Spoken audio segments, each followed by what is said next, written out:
They all come here with a dream. There you go. Their talent, hard work, and drive have led them to this moment. This is where they make a name for themselves, where they show the world who they really are, where they prove the doubters wrong, Touchdown, Ravens! and where they prove they're more than relevant. Wow, Brock Purdy! This year brings a standout class of big-name talents, eager to follow the superstar paths of those who came before them. Today, stars of the secondary take the spotlight, a showcase of shutdown talents, alongside a highly touted class of tight ends. The next great story begins here, where future stars seize the moment. This is the 2024 NFL Scouting Combine.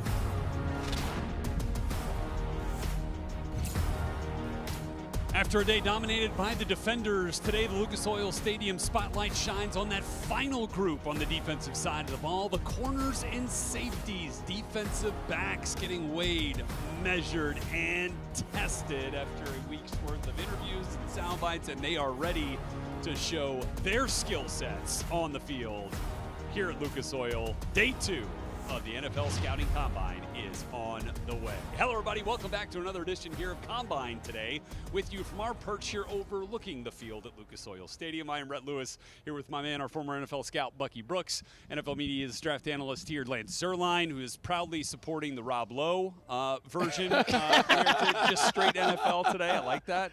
I got a hat that goes with it, too. Yeah, really? I've got my new, so I'll rock that one that you're wearing tomorrow. I've got that now in the wardrobe. Thanks to Denise. We still got 3 days to go. Like, yeah, it's early. Let's not show get out of everything here. right now. I'm going Rob Lowe today. That's it. That's fantastic. All right, so we are fired up. Not just DBs today. We're getting the tight ends into the fold. So welcoming the offense to the party for the first time this Combine week. Excited to see those guys. But let's just talk generally here.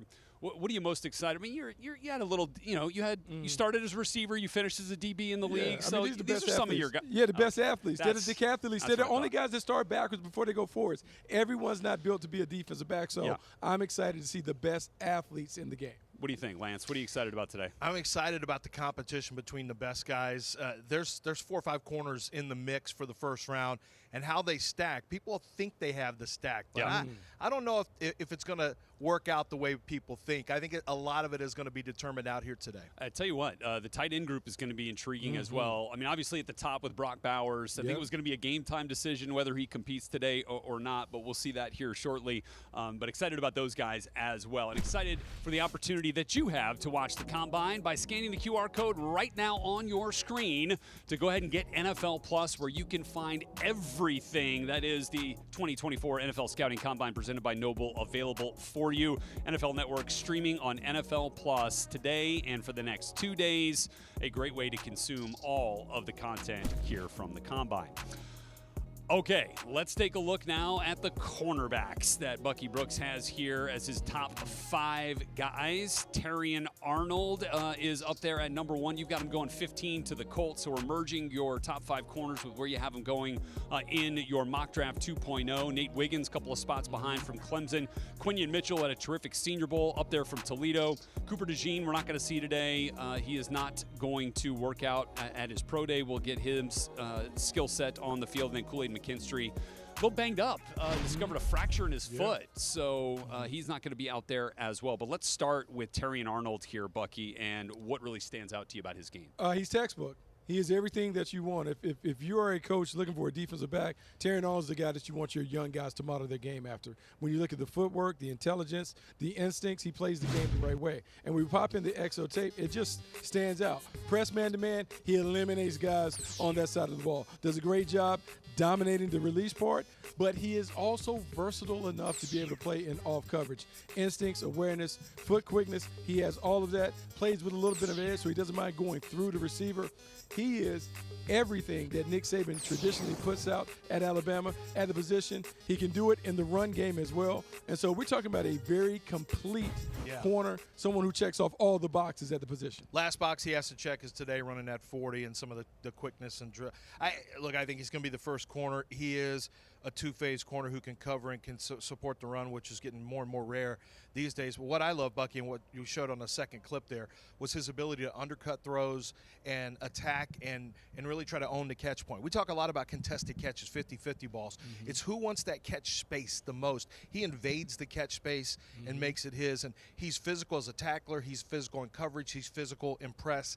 He's a physical corner. I like that you had him with Ballard in Indianapolis. He doesn't typically draft cornerbacks in the first, but he needs to start thinking about it. Yeah, for sure. With that guy. Kenny Moore's a free agent. You know, they've got some decisions to make at that group there, so it's an interesting one. 2 picks later, he had Nate Wiggins going from Clemson. Lance, what about his skill set makes him a surefire first-rounder? So Nate Wiggins, for me, when I watched the first go-round, he was the top corner, but that's, based on just really athletic traits, skill set. That is a long, broad jump if we're watching Terrion Arnold live. My goodness. That is long.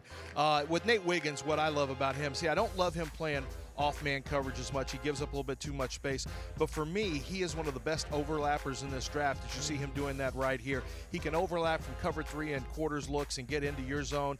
He's got great speed, which we're going to see today. Big burst, big speed. I think he has fluid footwork and fluid hips. We're watching him right now, spying the quarterback, and of course he's got the speed to come pounce on it and go get it.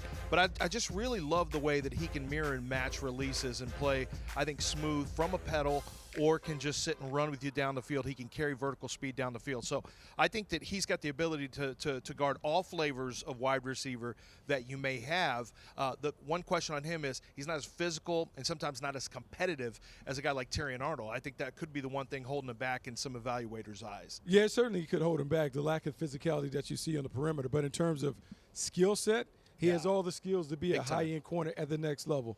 Movements, turns, transitions, playing on the ball, he can do all of those things. And because Clemson plays such a diverse scheme, you get a chance to see him in man, in zone, in bail, doing all the things that you would be required to play in a multiple scheme at the next level. Well, and maybe the physicality is a result of the frame. It's different, right? I mean, he's longer and leaner than a lot of guys in this class at 6'1" and $173. Well, get ready. You're about to see a lot of these. Chris Abrams, Drain, who we may not talk about from Missouri. I've never seen so many guys this long and lean. Yeah.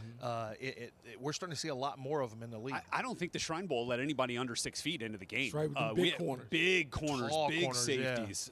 So we'll get into some of those guys here as well. Let's move to Quinyon Mitchell.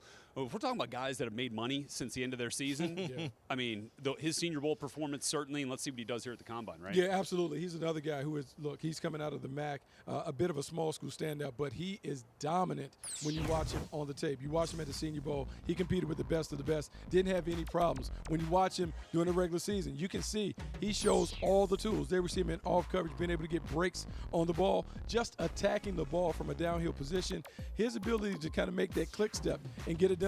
But this is where he really made money. Highlights of the Senior Bowl, he is nose to nose. He's super sticky on wide receivers, challenged him, and I think everyone who came away after watching him just talked about the competitor that he is. To play on that island, it takes a different breed. He certainly has the mentality to be a number 1 corner at the next level. You hear people talk about dog. He's got wolf in him. Like, it's different. When you watch him at the Senior Bowl, he was calling out Roman Wilson, who was the best wide receiver at the Senior Bowl, and he's got that little trap move where he'll take a little pivot step to inside leverage, force you outside, and he's going to run with you, trace her out. So when I first wrote him up, I had questions about whether or not he could play press, flip, and run, because I didn't think the timing was always great. Then I had questions about, some other elements of his game in terms of being able to find the football. I went to the Senior Bowl, and I'm like, well, questions answered. Questions answered. Isn't that a great piece of this process? It's great. Yeah. And because, you see him against some lesser competition in the MAC. I mean, you see some good players in the MAC. But when he went out there against the Senior Bowl competition, I had no doubt that this was a first-round corner. So he's expected to run extraordinarily fast today, which surprised me. Heard from little Birdie, he's going to be in the 4.3s. Birdies. We love the birdies. These birdies. Interestingly enough, birds are going to be a big piece of this show in just a few minutes. Really? As it relates to Tip Ryman and Mr. Owens from Texas Tech. Oh. So, okay. There's a little teaser for you. Let's get back to the corners, though. One we're not going to see, unfortunately, Cooper DeJean. I wish we could see him return punts, too, because that was a big part of his game at Iowa. Cooper DeJean is big, fast, and physical. And usually these are traits you associate potentially with safeties, but you'd rather have him at corner, and he's a corner. There's going to be people who want to push him to safety, Buck. They're going to say, well, he looks like he might be a safety. But what he looks like to me is a guy that you can play in a variety of positions. I think just like you want to play guys at tackle, and if they can't play tackle, you move them to guard. Cooper DeJean, to me, you start him at corner, and if you want to move him to safety eventually, you can because he's tough enough as a run defender. But, look, he can really run. You stick him in a cover 3, and he's going to, with his size and toughness, or even some cover 2 stuff, he will come up and support the run in a big way. But he is electric when the ball's in his hands. And so if you make a mistake, and this is something I see on tape a lot, he's got a great feel for the quarterback. He's got the ability to track the route and pay attention to his receiver, but he doesn't lose focus on that quarterback. So that's why he has the takeaways that he has. Now, people that shouldn't sleep on Iowa DBs, well-schooled. You just think about the recent history of guys coming from that program. They just know how to play. And Cooper DeJean, you're right. People are trying to move him inside, and he's worthy of being able to move inside because you watch him play. He can play outside, he can play the nickel, he can play safety. Some guns for a corner. Oh, I mean, look, Yeah. he stuffs the stats in a bunch of different categories, and he's an outstanding returner. Look, I remember the last guy that played out there that they talked about. That was Jason Sehorn. I remember taking on Sehorn down the field, but this guy is an outstanding player. Jason Sehorn. Jason Sehorn. We had Riley Moss last year. Last year. From Buck, Iowa. the league is changing, Bucky. Yeah. From Iowa. It's changing. Yeah. Who knew the league would be full of white guys from Iowa? That's right. Quarterback. There you go. Maybe not league full of it, but you know. Right, a couple Yeah, here. a couple guys, Let's talk Kool-Aid McKinstry, who unfortunately we're not going to see as well. Bucky, you know, Ian Rappaport reported they discovered a Jones fracture here at the medical, something he's been dealing with. He's actually gonna try to work out through it and then have surgery after his pro day, which I don't know how you do that on a broken foot, but more power to him. Yeah, more power to Kool-Aid. And when you think about Kool-Aid, everyone knows the name because the name is catchy, but the game is also pretty solid. Not necessarily as solid as his teammate Arnold, but this is a guy that has a lot of things that you look for at the position. Feisty, good competitor, has the instincts and awareness, gets a little handsy down the field, but he's an outstanding player. It's just, I mean, when you play alongside Arnold, and Arnold is playing at a super high level, it just kind of made you look at McKinstry a little differently. We'll get a chance to see him against all the rest of the competition. I'd say dope name, good game. Yeah. I think he's very fundamentally sound when he plays his mirror and match. He just doesn't have the same juice and the same ball production as Terrion Arnold. I think Terrion Arnold, his game translates a little more to making plays in the NFL as opposed to Kool-Aid, who I think is a good, you know, he'll trace routes and he'll play the mirror and match and he'll be near the ball at all times. I just don't know if he'll make as many plays as Terrion Arnold, which is why I think he'll be in the first round, but a little further back. Lance, back to you about a guy not on this list that you're curious about and excited to see. Yeah, Renardo Green. I tell you what, I watched him. He was probably in the last 40 guys that I wrote up.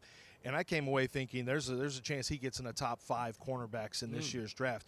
Really impressed. You start off with the LSU game, and you get to see him against, you know, we always, Bucky, love watching him against the best competition. I watched him against Malik Neighbors and Brian Thomas Jr., and Malik Neighbors had 2 targets for like 1 catch, hardly any yard, and he just wouldn't let Neighbors get open. This guy has rare change of direction, balance. He can mirror and match routes exceptionally well. Great at staying in phase. I just think he's a player. If he runs well, he's going to shoot up the board. People aren't talking about him a whole lot, but he's tough.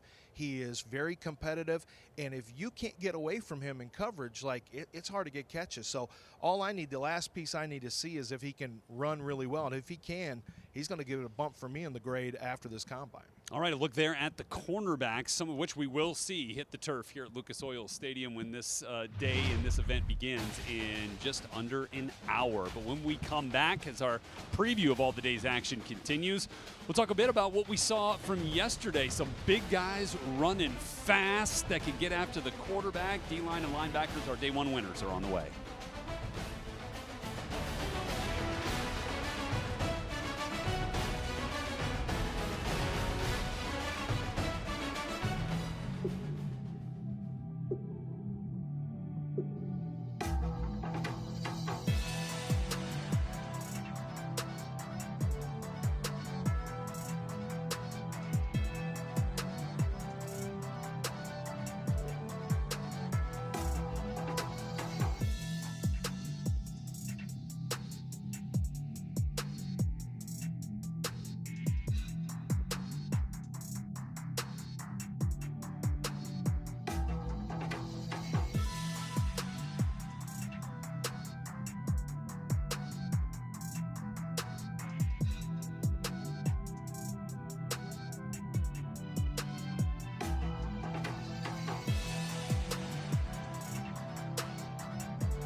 split.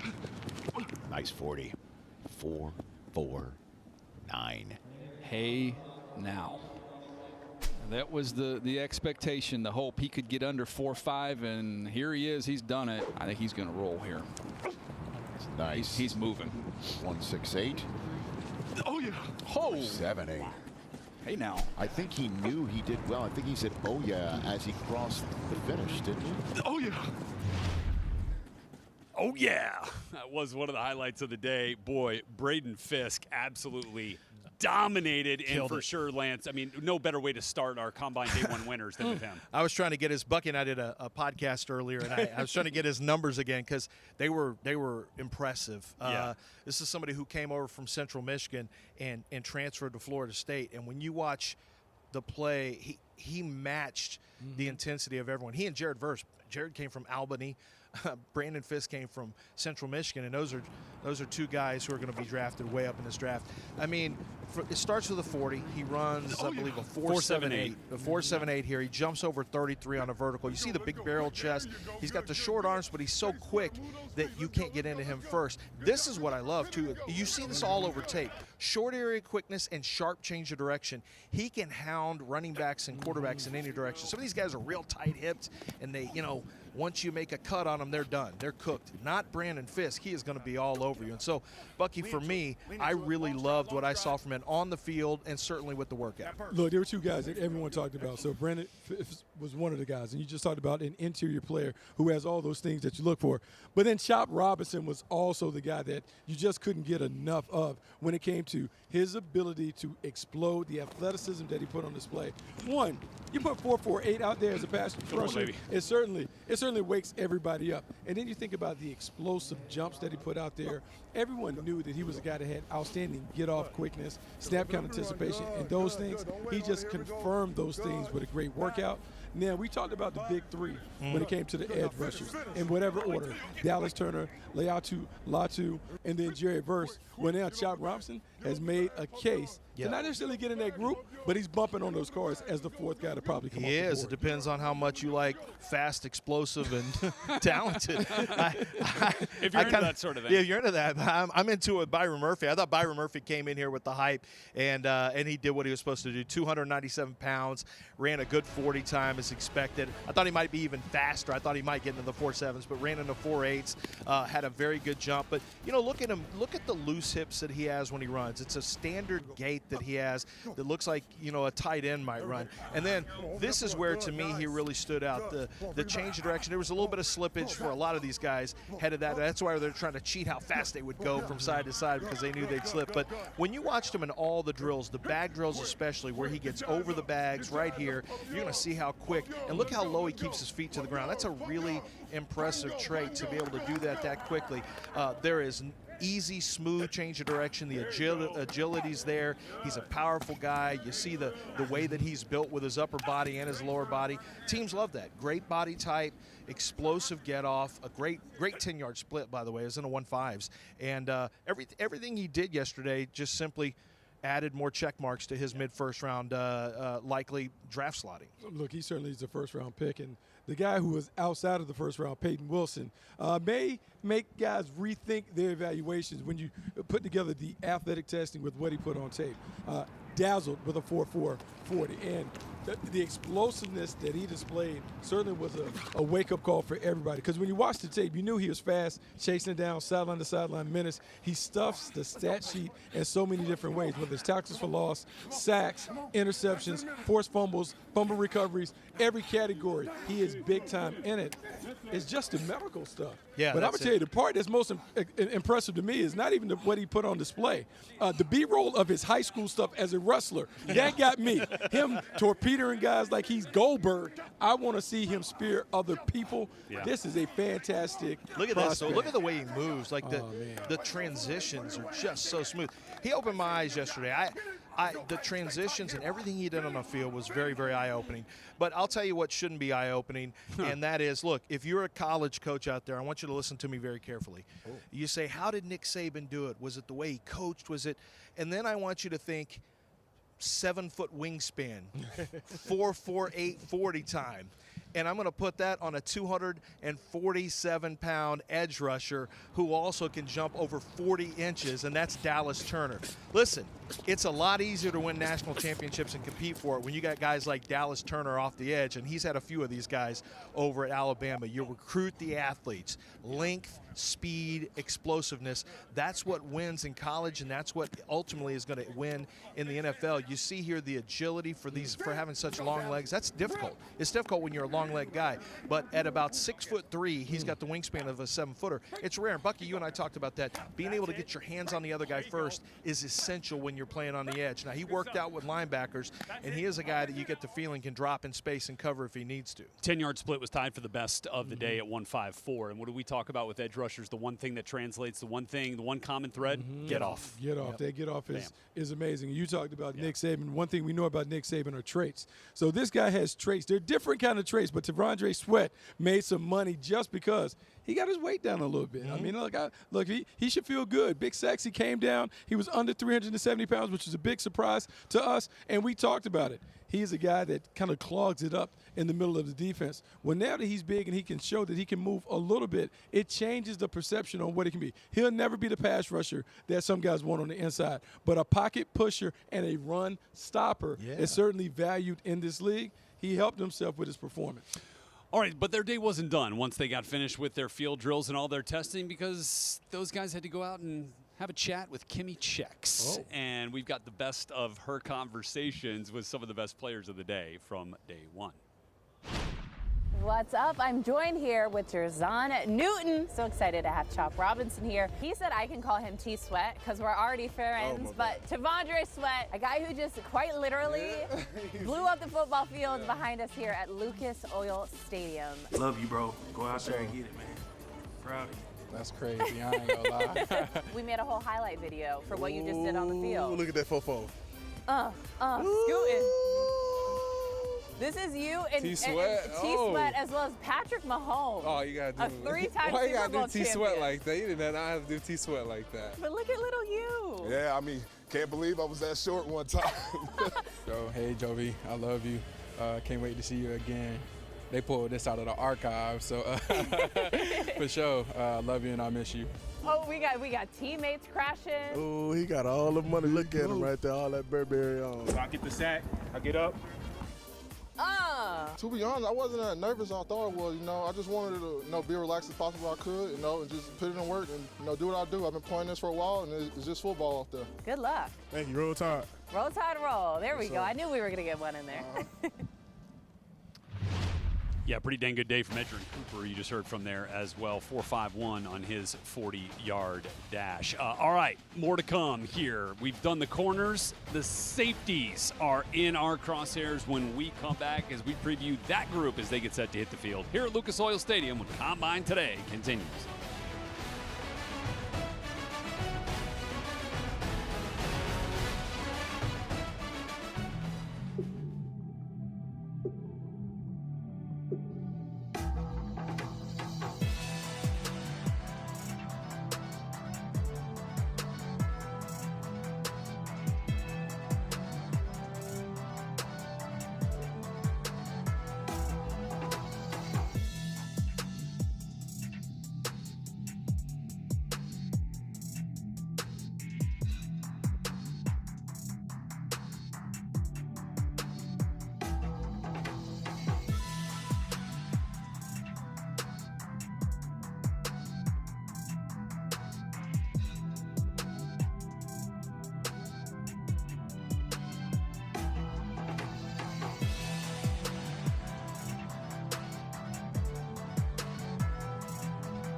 So, look, it's not all business with everybody at the Combine. You get asked some kind of crazy questions like, do you believe in birds? Are birds real? Tip Ryman, tight end from Illinois, who we'll see today, says, no, we don't know. Have you ever seen a baby pigeon? I have not, as a matter of fact. Right. How do we know that the birds and the power lines are not just pigeon recharging stations? Well, funny you should ask, Tip, because you should go find Tyler Owens today, who could prove to you that birds are real because he's actually caught one, literally at midfield before a Texas Tech game. This courtesy of a great broadcaster and journalist that I had the pleasure of working with back in Lubbock, Texas. He literally caught that bird out of the sky in his hands.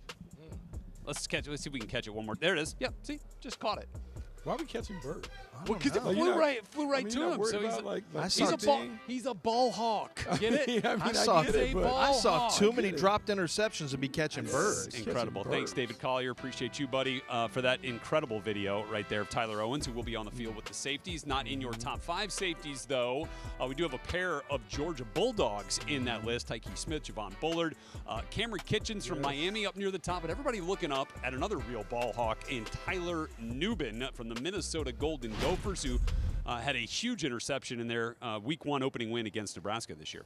Yeah, if we were thinking about so many of these teams playing single high safety defense, trying to take the ball away. Tyler Nubin is a perfect fit. Big, fast, physical, center fielder type, 13 career interceptions. And when you see him, it's the instincts and the range that shows up. The ball skills, we talked about 13 interceptions, just always been around it. Tips and overthrows, he makes it happen. And it's just being able to, we talk about protect the deep part of the field, deep half safety, coming over to the sideline.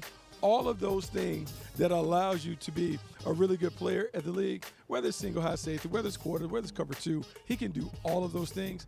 This guy is a terrific playmaker, one of the best that we've seen at the position. Yeah, I like he has the traits. I mean, he has the side. If we want to see the speed today. I think that's one of the things you want to see how he runs. We'll see if he runs today. I assume he is.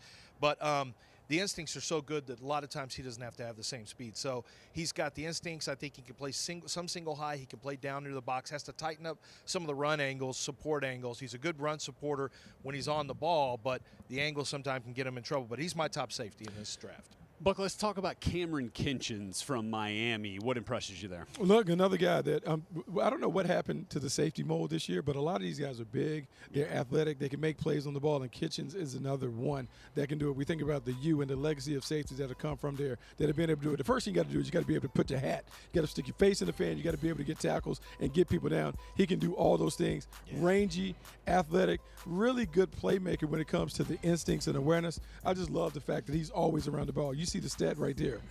5+ interceptions in each of the last 2 seasons. Taking the ball away is a skill. Love ball production. Yeah, ball production, there's a reason for it, and it's usually instincts, and he's got them all over the tape. Like, he does a great job of not just reading quarterbacks, but he anticipates. He anticipates routes. He anticipates quarterbacks. And he and James Williams, his teammate over there, they brought the thump back to the U from the safety position, and he's a guy that can play forward or back. So you can play him as a versatile safety spot, as a safety who can play some single high, some split safety. He can play down near the line of scrimmage, and he's physical. Now, he will really hit you. Lance, tell us a bit more about Javon Bullard from Georgia. Javon Bullard is a fun one, and he's a guy that when I watched him, I saw why Kirby Smart really liked him. He's a player that really can work from the slot, can work outside, and can work, obviously from a single high spot. So he's got versatility to put him all over the place. He sees the field really well, but what you'll see a lot of is him getting off of blocks and getting to the ball carrier, whether it's run defender. And we talk so much about the pass and how you cover the pass, but a big part of the safety position is, can you get guys down on initial contact, and how do you limit wide receivers after the catch? That's a big part of what safeties do, and Javon Bullard was great as a tackler. He was fantastic at getting guys down, so he's not going to be one of these guys on the back end that's getting a ton of interceptions, but what he does is he's a sheriff around the line of scrimmage, and I like that.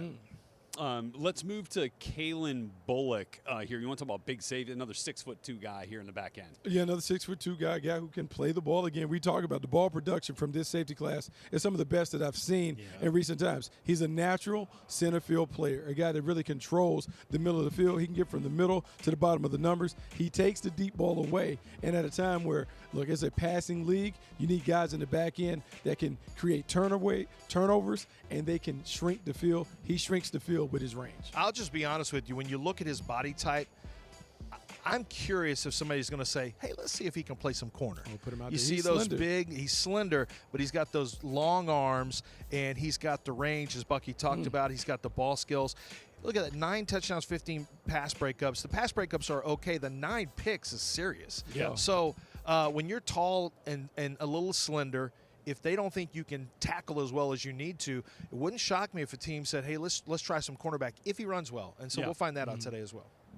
Let's move to Tyke Smith as we get back to the Georgia Bulldogs. Well, when we go to Georgia and we have the success that they've had, they could have gone for their 3rd national title. You know that Kirby Smith has some dogs, some guys that can play in the back end. Tyke Smith is another one of those guys that fits the mold. You talked about Javon Bullock being the guy that is the traffic cop that can control it. The one thing that you never worry about for Georgia players, they all can tackle in the middle of the field. Those safeties are coming downhill. They can thump. He can do all of those things. You see the 8.5 tackles for loss, being down to the line of scrimmage, being able to get around the ball. He can make it happen. His best stuff is going to be his ability to come down, thump, control it from the middle, make plays as a run defender and pass defender. Just a very solid defender who can do it in a variety of different Reminds ways. me of Kareem Jackson later in his career with the Texans and then moving forward, where they bumped him inside to slot, and that's when everything went from smaller nickels to stronger run support nickels. And I think that's what he can do. He played the star position for Georgia,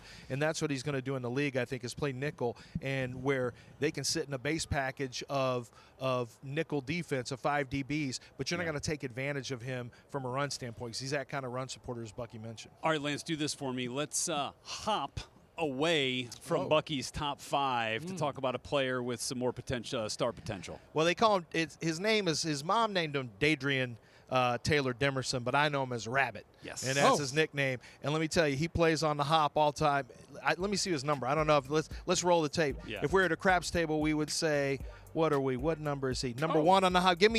Well, I can't do that on a craps game. I'd have to see like 2-3 on the hop. So I'll just say 01 on the hop. Yeah. He is really instinctive. We have been featuring ball hawks throughout this segment, and this is another one. Rabbit is all over the place, and you'll notice he's got the jump on so many throws. He reads quarterbacks like you can't believe. So whether he's sitting in a high safety spot, and you saw, if you make a mistake, he's going to grab it and go, and that's part of the safety position as well. You want to be able to make them pay if they make a mistake. But the thing is, he can make his own. He can make his own turnovers. He can create his own takeaways because of the instincts. And Bucky, range is so important. Range is something we find out here, but on tape he's rangy and instinctive. Yeah, he's rangy, instinctive, and look, as an owner of 2 rabbits, Denny. Yeah, two. Denny and Rudy, my daughter's 2 rabbits. We got to make sure that I'm going to support them from Texas Tech. So I like the nickname better yet. Like he feels like a member of the family. Yeah. He feels like a member of the family. Look at Put that. him in there. 10 interceptions, but I mean that's taking it away. That rabbit can But go. as you know from our time in Frisco at the Shrine Bowl, he was arguably the best defensive back there. Is that right? In terms of the week in He practice, was coaches loved him. The pro coaches loved him. Obviously, folks in Lubbock love him as well. So, really excited to see Dadrian Taylor Demerson. Excited to see the 40-yard dashes from these guys. Here's a look at recent combine pass since 2003 and the best 40-yard dashes we've seen. Obviously, everyone's still looking up at John Ross, Mr. 4.22, but the DBs have been well represented here. I mean, you remember Tariq Woolen 2 years ago got in that 4.26 range. I also had Kalen Barnes got into the 4.23 there from Baylor. A lot of DBs on there because they're the best athletes on the field. Well, I see 3 of them right there. 1, 2, 3. Yeah, I mean, but Barnes, Turner, but Woolen. what position has the top ranking? The John Ross? Yeah, receiver. He probably should have been a DB. Receiver. Yeah. Fair point. All right, so let's now get the need for speed. All right, let's talk about the guys who are going to run the fastest 40-yard dash today, Buck. Okay, so a little birdie told me that this here guy we go. he hit it yesterday with chop. Birds are real. Look, he hit the GPS to 23 miles per hour. So let's go with Tyler Owens from Texas Tech. Well, he caught a bird. Yeah, I mean, catch a bird. as you've seen. There he is again. Yeah, he can run it down. He can do all that other stuff. So we can 23 mile an hour safety. Yeah, just He's like, being able to get it. He's like, what do I do with this bird now that I caught it? I'm just saying, be careful. By the way, he hits like a linebacker too when he fills. He's a big guy. I'm going to go with my choice. I'm going to go with Nate Wiggins. He's a guy we talked about a little bit. We spotlighted with the cornerbacks. Nate Wiggins, for me, is the player who's going to run the fastest. Little Birdie tells me that he's got a chance to hit the 4.2s. Oh. Now, we'll see. We'll see. Apparently, he's been training really, really fast. People on tape, he's extremely fast. His makeup speed is terrific. Maybe you need to put a wide receiver in front of him as a pace, maybe a pace rabbit, and let him go chase somebody. Let him go chase somebody. I mean, he's light and thin. Yeah, he has that ability. He can roll. We're going to see a fast group. Yeah, and I got another one for you. Another guy that kind of is going to increase his value with his ability in the return game. Daquan Hardy from Penn State is certainly one to watch. Saw him in person this year, and yeah, he's got speed for real. In fact, he's the only player now in Penn State. Oh, now you had to show that. This is not why I. Wait a second. I know Indiana shows up on a lot of our highlights. I saw that. Yeah, on the other side. This is ridiculous. On the other side. I mean, that's not why I chose Daquan Hardy. They just show up all the time. All right, but he is the only player in the illustrious history of the Penn State football program to return 2 punts for touchdowns in a single game. Did it against UMass this year. So I think he's going to, you're going to see him run fast, and then I think that stuff, Lance and Bucky, will provide that extra value that as teams start to evaluate what he can bring. Look at him go. Look at him go. Let's go. Come on. Oh, gives him a chance. Look at that RPMs. 4.2. There it is. 4.2. Wow. We'll see. There you go with Daquan Hardy, Nate Wiggins, and watch out for Tyler Owens as well, running fast 40s today. All right, when we come back, enough with the defenders. Let's get back to the guys that are scoring touchdowns. The tight ends are coming up here for us as we take a look at this group, headlined by Brock Bowers, but that's not where the talent ends. In fact, Tip Ryman might make an impact on this combine beyond his thoughts on Burns when we come back.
Just give me more. Bowers with the catch. Trucks a man. Bowers heading to the end zone. And there is Bowers. Touchdown. That's Brock Bowers, the reigning Mackey Award winner. He delivers to Brock Bowers. Man, is he devastating after the catch. Oh, Brock Bowers is going to be off the board fairly quickly when we get to Detroit in this year's draft, and is the top dog on Bucky Brooks' top 5 tight ends list. Jatavian Sanders not far behind from Texas. Cade Stover, great competitor there in the Big Ten from Ohio State. Theo Johnson and A.J. Barner also from the Big Ten, rounding out that top 5 list. But let's start with Brock Bowers here, who I think is still deciding, or there was some consternation as to whether he was actually going to compete today and go through the drills. I know that he really wants to, just a matter of, he's going to be the first tight end off the board no matter what, so certainly understand it. But how do we want to go? Well, there you go. There you go. Trying to get there in you go. So we'll see whether he actually does get out on the field here today. But one thing we know, he's got the goods on tape. Oh, he's the total package. Yeah. He is the total package. He's a prototypical tight end that dominates in this game. And I just love watching him play, because we talk about the tight end position and how it's so important to find people that can control and dominate the middle of the field. He does that. Runs routes, outstanding after the catch. I mean, just kind of sneaky and crafty, tough, physical, strong, puts the ball in the paint. There's not much that he can't do on the perimeter. It's rare that you can find a big body tight end that can do some of the stuff that a traditional Y can do, but also has the polished receiving skills. This dude is at the top of the charts. Outstanding tight end. There's 2 names that come to mind when I watch him. One is Dallas Clark, who played here. But the other one that I think is a little better comparison is George Kittle. And that's because George Kittle had about the same size as Brock Bowers. He doesn't have, necessarily, he's not 6'5 and a half. But what he does is he is extremely difficult to stay close to. He's got outstanding separation. He's very tough. He's tough as a blocker. He's still got room to get better, but so did George Kittle, and George Kittle got a lot better as a blocker. But what really stands out on Brock Bowers for me is his competitive nature. He's going to be a great tester. He can run fast. He can jump high. But after the catch, both of these guys are tough to bring down, and that's something with Brock Bowers that you see him after the catch, you are going to see basically a fullback. It's like watching Mike Allstott out there. It's impressive. And George Kittle, the run after catch, was the same kind of thing. But they both move with kind of basketball athleticism, which is something that I like after the catch, is they don't look like tight ends when they're running. And that's something you'll notice, the quick little wiggle that he's got there. And look at this, like, he just refuses to go down on this play. You can hit him wherever you want, low, high, Bucky, it doesn't matter. He's extremely hard to bring down. So those 8-yard catches, and you need 9.5 yards to get a first down, he drags you for the next 2 yards, and you're moving the chains. Let's move further down the list here, and Jatavian Sanders, a player we had hoped to really see shine at the East-West Shrine Bowl, but wasn't able to go there. We're going to see him today, we hope. So what are your thoughts on Jatavian Sanders from Texas? Man, I don't know if there's a better guy in terms of running the seam. He runs down the seam. He is terrific in that RPO game that Texas sometimes utilizes. He gets down the seam, controls the middle of the field, soft hands, has great running skills after the catch. And look, he's a playmaker. He knows how to put the ball in the paint, just smooth, fluid. Another one of these athletic tight ends that could be a traditional tight end, but it's probably better suited to be one of those flex tight ends that you move around and create mismatches. Yeah, he can block. He can run block. It's just he needs to play with a little bit more consistent grit. But I think he has a chance to end up being as big an impact tight end as Brock Bowers, believe it or not. Bucky mentioned the seam work. Like, he wins contested catches underneath. He gets off the line really, really quickly, and he can work all 3 levels of the field. So we're looking at a player who has more size than Brock Bowers, has the ability to be a better blocker, but is a 3-level tight end. And so if he can, I think he's got to prove to be a little tougher at the point of attack, but there is tremendous potential from Jatavian Sanders. This is not just a Brock Bowers tight end draft. Sanders is a legit number 2 tight end in this draft who has real starting potential and early impact potential. Let's get to Cade Stover here from Ohio State, because obviously we all know the receiving talent that Ohio State has had the last few years. So for a player like Stover to then become the most prolific tight end this century out of Columbus there at Ohio State, I think says something, Lance, about the player that he is. Yeah, I've written up a lot of tight ends over the last 10 years from Ohio State, and they're all pretty much the same. Yeah. They're all about 6'5", big physical frames. 252, 253 50-50. They play some in line. They play a little bit of wing right off the side. Well, Stover came over from the defensive side, came over to offense, and he's got a little extra something because those defensive guys always do. Yeah. There's extra there. He's got a chance to keep getting better as a run blocker, but he went from very little receiving production to outstanding receiver production. And I tell you, when I was done, I just said, this is not your standard tight end from Ohio State. This guy's got a little bit more juice, and I think that he's another one of these guys that's going to fly under the radar because of the Brock Bowers factor, who has a chance for NFL teams to be much more excited about on day 2 than, we were not going to have a lot of tight end discussions like we did last year. It was a monster tight end class. This guy's a really good player and much better than I expected. I think people are going to be chasing the goals from last year. Yeah. When you see a guy like Sam Laporta come in and make an immediate impact, yeah. some of the other tight ends that we saw have an immediate impact on their teams, this guy can certainly do it. We talk about him being a little more physical in the blocking game, but that defensive mentality helping him out. Really solid prospect, really intriguing day 2 type prospect. All right, let's go back to another Big Ten tight end here, Theo Johnson from Penn State. Yeah, Penn State just putting out these super athletes. I don't know what James Franklin's done. He certainly changed the recruiting profile, but this is a guy who is really interesting. Theo Johnson, just being able to make plays over the middle of the field, just kind of gets it done, just really steady Eddie, traditional tight end. I just like the way he looks in his uniform. We talk about as a scout, just the body typing. He just looks the part. Talk about 7+ receiving tight ends.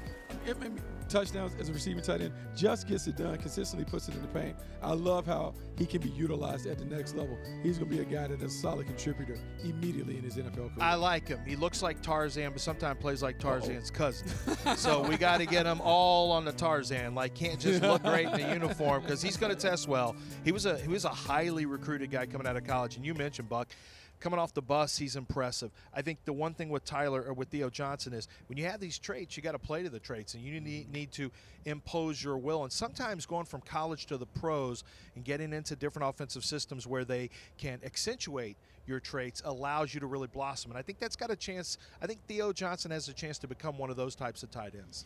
Again, staying in the Big Ten here for the final tight end on Bucky's top 5 list. And that is a former Indiana Hoosier and national champion at Michigan this year, A.J. Barner, who I thought really added that kind of physicality component to his game in Ann Arbor this last year. It's funny how he got away from Bloomington. He goes to Michigan. He's a different dude.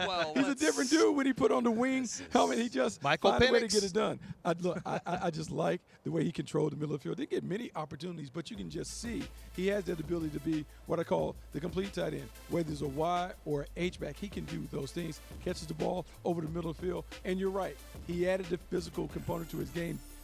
Harbaugh and those guys got him going. He's going to be a solid pro. I talked to a strength coach, by the way, who said he came in, was immediately all ball. Like Ben Herbert said, he is a very serious guy about competing against the very best, which is why he came to Michigan. He wanted to compete against the very best in practice every day as well. Yeah. So I like him a lot. I tell you one guy that I want to focus on that's not on the list, Red, is Eric All, and that's because we're not going to see him. He tore his ACL in October, but I think he deserves a mention here with this list of players.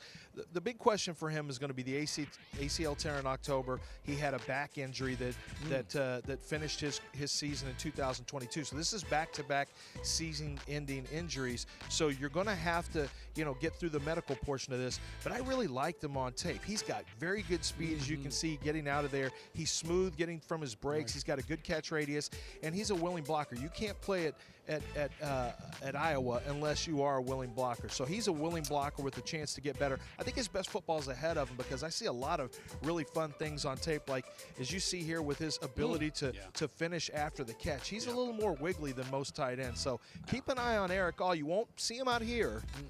But come draft day, you could hear his name earlier than you're expecting. I think Bucky and I can vouch for another guy who we both saw at the East West Shrine Bowl from Colorado State, Dallin Holker, who led all tight ends in receptions and receiving yards this year. Great story about him. He's married, and his wife is a track and field athlete at Colorado State. And you want to talk about commitment? They together used to jump the fence to get into the Colorado State facility late night so that she could operate the jugs machine and get him to catch more passes. Love it. Yeah. They could just ask I love it. That's ride or die right there. See, we're on the jugs gun. That's a ride or die. Sometimes it's better to get a little trespassing, in there. You know what I mean? All right. So that is a look at some of the tight ends who we will see today. We got a lot more to come here for you on Combine today. By the way, I just saw the most impressive numbers of the day come from, let's see where I can find it. I'll get it to you when we come back. But we saw a 40.5-foot vert and a 11-foot 4-inch broad jump. Whoa. I'll tell you who had those numbers when we come back. That's called here a to Combine tease in today. the business.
All right, back here with you on Combine today. Here's a look at what's coming up over the course of the next 3 days. Obviously, today we're talking about defensive backs and tight ends, so corners, safeties, and our first offensive group of the day. Then on Saturday, we start 2 hours earlier. We shift to 1 p.m. Eastern time. And arguably the main event, running backs, quarterbacks, and wide receivers are taking the field. And then on Sunday, we wrap it up with the offensive linemen, again, at 1 p.m. Eastern time, exclusively on NFL Network and NFL Plus. And then on Saturday, exclusively on NFL Plus, you can catch the Players Only Combine presented by Noble, where I'll get a chance to join my buddies Michael Robinson and Maurice Jones-Drew for the running backs, and then we get to hang out with Kurt, Steve Smith Sr., and Michael Irvin for the QBs and wide receivers. So that's 2 groups of guys with the QBs and wideouts that we are looking forward to on Saturday. By the way, I teased it for you, so I'm going to pay it off. Max Melton, we should hype him up, from Rutgers, is 40.5-inch on the vert, and he's got the longest broad jump as of right now for the DBs, 11 feet 4 inches. But shout out to Andrew Phillips from Kentucky, who now has the lead in the vert at 42 inches. Oh my goodness. So the DBs are putting on a show right now in the early part of the testing. I guess so, yeah. You know what? There's some guys on Saturday that I feel like deserve a little bit more love, and we are here to hype them up. So, Bucky, why don't you begin for us here with a Florida Gator? Oh, Ricky Pearsall. And yeah. I love his game. You talk about the work that he's able to do in the slot. He gets busy. He's gotten busy during his time. And this is someone, when we talk about running routes, and look, he's a prototype in terms of being the slot receiver that can run routes and gets down. I like that. That little catch right there is fancy. In traffic, do it for the homies. He did that. Big-time playmaker from Look at Gainesville. this. Oh, yeah. My goodness. I saw it on tape, but it's crazy from this angle. I think a guy who deserves a lot of hype, and Rhett, you're going to feel this one. Tyrone Tracy from Purdue. Tyrone Tracy is a former wide receiver who said, let me try this running back thing. When they did, watch the wiggle. I wrote on the scouting report, it's like he rolls through the maze like he built it, because he is a really clever interior runner. He has an innate feel for space, and so when bodies move and the blocking lanes begin to define themselves, he's got the ability to move and flow with it. He's extremely tough to get down. He's got very good jump. He's got a very good jump cut, very good spin moves, and he's very physical with his offhand. Now, he's going to be a 25-year-old rookie, so that'll count against him with some teams. However, because he's a former wide receiver, just like Antonio Gibson, you have that wide receiver running back look, but he's a more flexible runner, a little less tight-hipped than Antonio Gibson. So I think Tyrone Tracy's a player that you need to keep an eye on, because I think he's going to test well, and I guarantee you there's some teams that hope he stays under the radar. Put the ball in his hands and let him go. I mean, obviously he got that from his time as a wideout, and then this last year as a running back. I'm going to talk a little bit about Ray Davis, the running back out of Kentucky, who really nice work this year and had a phenomenal game against Florida, where I think he went for like 287 and 4 total touchdowns. But he very well could be the only running back in this draft class or in any draft class to have rushed for 1,000 yards at 3 different institutions. Ray Davis started his career at Temple in 2019, rushed for 1,000, went to Vandy, rushed for 1,000, finished at Kentucky and rushed for 1,000. A lot of spots. Pretty special, right? Yeah, pretty special. A lot of spots. We talk about guys bouncing around. How about we go to a quarterback, Spencer Rattler, started at Oklahoma. Caleb Williams emerges. He goes and makes his way to South Carolina. Had a solid Senior Bowl. Is beginning to kind of create the buzz. We talk about the first 6. Everyone knows he has an opportunity to kind of maybe move up and do some things to put some spotlight back on his name. This was a big-time recruit coming out of high school. Well, wide receivers need to put some spotlight on themselves because the top 3. And I think Troy Franklin is somebody from Oregon who's just really not getting talked about enough. He deserves this recognition on Saturday. He's going to run fast. He's a very explosive leaper on tape. But something that I love about him is not only is he a deep ball threat, but in space he has this great feel for keeping himself at max distance away from the coverage, whether it's being able to move off of them with his body, a little push and shove here and there, or running routes. He's excellent at separating. Think he finds his way into the back end of the first round? I think he's got a great chance to. Yeah, with a good combine, I think he's got a chance to. Well, we're going to see them all get out onto the field on Saturday. Again, players-only combine on NFL Plus. Of course, traditional broadcast still available for you on NFL Network. Can't wait for Saturday, but can't wait to watch these DBs light up the turf. They're getting ready to run their 40s in just a matter of moments, and we are here for it. We'll see you tomorrow at noon Eastern.